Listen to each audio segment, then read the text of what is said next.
Hi everybody, welcome back to the Claremont Classic Garage. Today's episode is going to be the Great Chip Off. So what we've got here is our old Jinma chipper, also known by many other names currently. On the left we've got our new Woodland Mills chipper. And I'm going to show you for people that are contemplating on buying a chipper, I'm going to show you the differences between the two, what I like about each of them. This is not, I repeat, not a comparison test to say A is better than B or whatever. I'm just showing you the differences between the two of them because they've both got their highlights. This one here is our old Jinma. It's been very good to us. We've had to do a few modifications to it over the years, as detailed in previous videos. But it's all in all been a good solid machine, and we've run a lot of wood through this thing. Both of these chippers you'll see today are 8-inch models, and they both have a step-up belt drive system in them. So what that means is this shaft comes in here, the PTO shaft comes in here and turns this pulley, and up here there's another shaft with a smaller pulley on it that doubles your PTO speed. So the PTO is going 540, your flywheel ends up turning basically 1100 RPM. Both machines are set up that way. They both are roller fed machines, although this one relies on a belt driven mechanical feed, and that of this you can buy it either way. You can buy it with the old mechanical feed like this one, or you can buy it with the hydraulic feed. Unfortunately, I don't have one of those to show you. Dimension wise, this one here will go from the pins on the tractor to the very back of it, 94 inches. So we'll call that 8 feet long. This one, I'll tell you a bit about this one too in a minute. This one's only 76 inches long, and the chute from here flips up over top for storage. So when you're storing it, it's only to there, what is that, 4 feet? Not even, 43 inches long. Although you do have this. That's an accessory, the trailer hitch we put on it. Over here on each,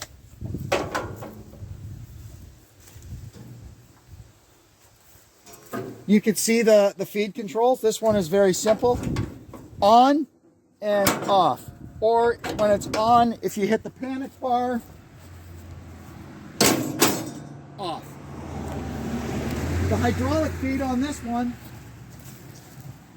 is a little more, it's got a little more feature to it. You can use this valve here to adjust the speed of the feed, and your bar here has 3 positions. So all the way out is forward. It'll pull the wood in. Middle, neutral, and if you hit the panic bar, it automatically puts it into reverse. This one doesn't have reverse. What it's got is this arm on the side. So if you want to get something out of there, on that one you would put it in reverse. On this one, you push down on that arm and it lifts up the feed drum. As far as, oh, now it's raining. We'll be back in a few minutes. Okay, well, we've got that behind us now. There was quite a little storm. It lasted about 5 minutes. First, it started with ice pellets and then pouring rain. But it seems to have blown through now. It's over there now. But there's something else over here, but I think that's going to we're going to will it to go that way. Now, back to the differences in these machines. This one you'll see is much taller. You need to be careful, something to take into consideration. If you have to get through this thing through a 7-foot tall door, like the one I put it in and out of, when you lift it off the ground about that much, you've got about that much at the top to a 7-foot door. Whereas this one, it's not near as tall.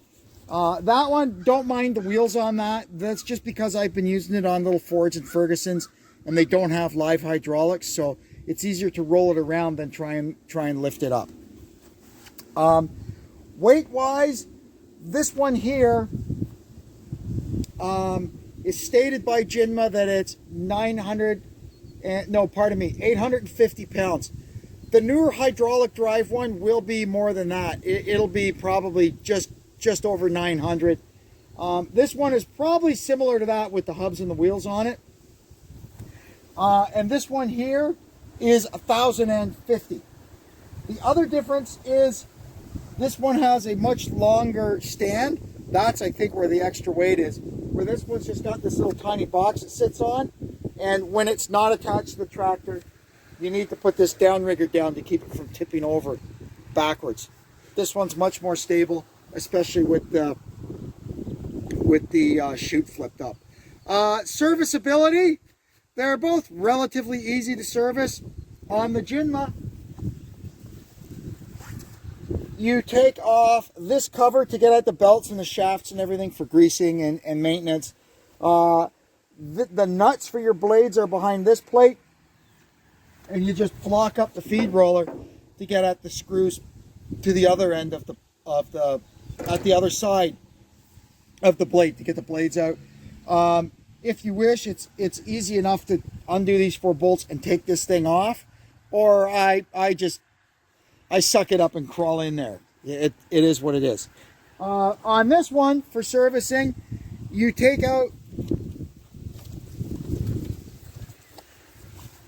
this bolt, and this whole upper clamshell flips over to get at the flywheel and the blades.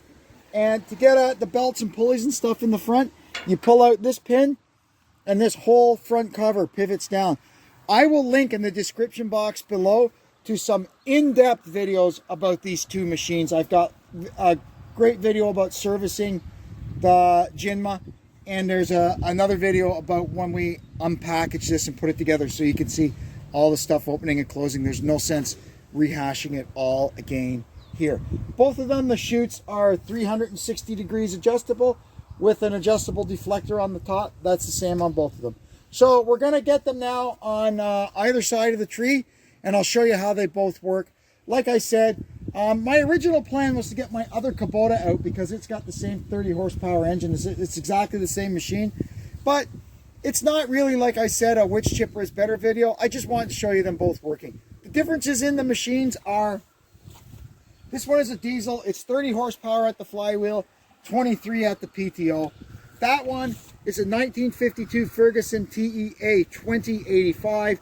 It's 28 horsepower at the flywheel and claimed by Ferguson 26 at the PTO. So relatively similar. Jinma says it only requires 19 PTO horsepower to run that chipper, pardon me. Whereas Woodland Mills says that you need at least 35 to run this one, but I dispute that. If it's an 8-inch chipper, if you're sticking 8-inch dried oak logs through it, yes, it probably takes 35 horsepower to keep that flywheel turning. But the average guy using these chippers, anything bigger than that is going to go for firewood. I just like the bigger throats in them. I always go for the bigger chipper because it's a bigger hole to get the crotches of branches and stuff to go through. Anyway, I'm going to get these things set up on either side of this tree, and we'll run some wood through them. Oh, look at that. Nice Mach 1. Okay, we're going to do the Jinma first. I got the tractor started and the PTO's running. So we're going to turn on the feed. And speed up the engine, and we'll start feeding it.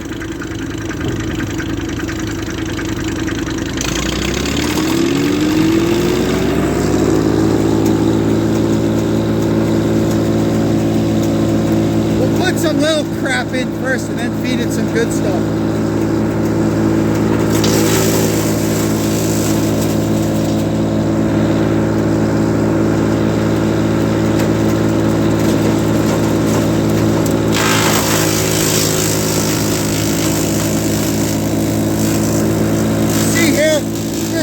Like the 8-inch chipper. Trying to shove something like this into a 6-inch chipper would be harder, and even harder in a 4-inch chipper.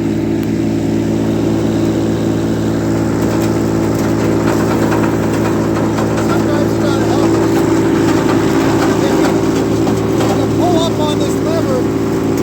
puts a little more. Puts a little more depth.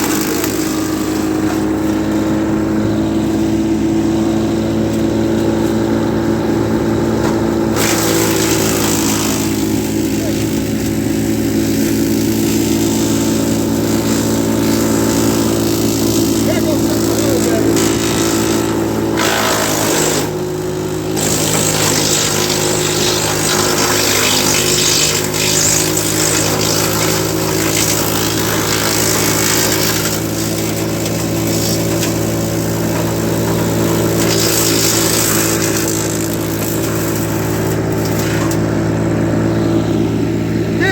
About the biggest I would ever feed these, and this is good and dry. It's really hard. Let's see how it handles it.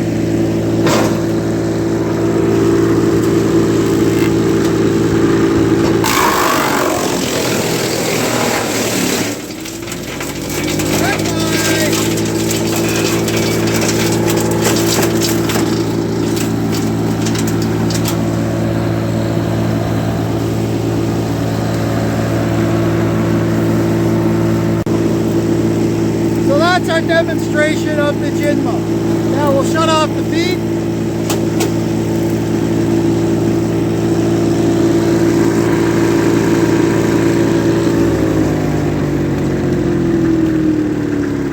Throttle the engine down and disengage the PTO.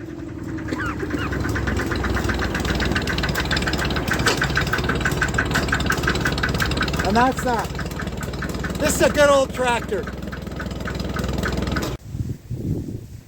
Now we'll give the Woodland Mills chipper a go.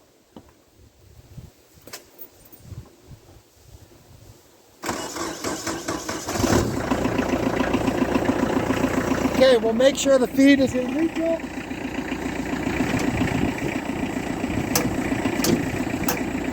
There we go. Put the PTO on.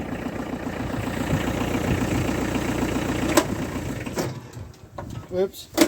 Guess we should speed it up first.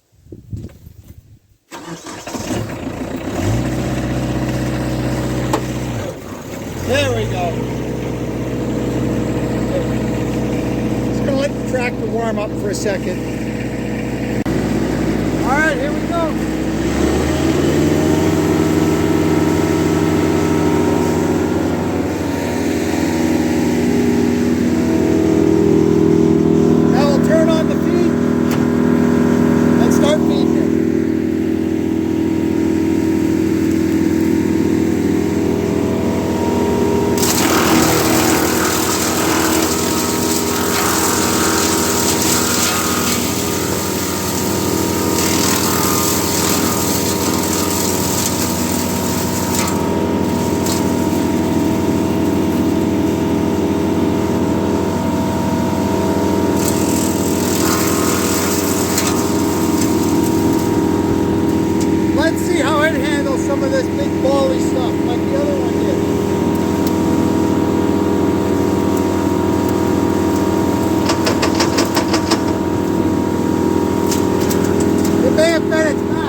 there is something I might have to look at. It's rattling it. When you put the bigger stuff in, it rattles it and shuts off the feed.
Well, that was pretty fun, eh?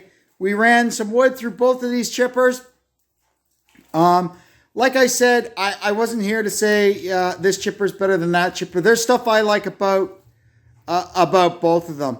I did notice on this one with the hydraulic feed, the Woodland Mills, one thing I do like about my Jinma is it's got that handle on the side. So when you start sticking the larger pieces in, sometimes the feed roller has a hard time grabbing it.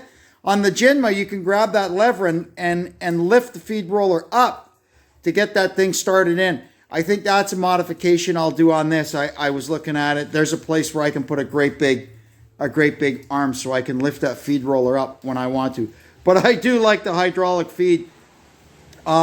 There's a couple of times with some of the larger stuff, it started to bog down the engine on the tractor a little bit. So you just pop the thing into neutral or even into reverse and roll it back out. And it takes just a fraction of a second for the engine to catch back up and bang, right back at it. And it would go through. It does, when you put the larger stuff in it, kind of bog it down a little bit. And I did say at the beginning, Woodland Mills wants 35 PTO horsepower to run this, whereas the Jinma only wants 19. The only thing that I can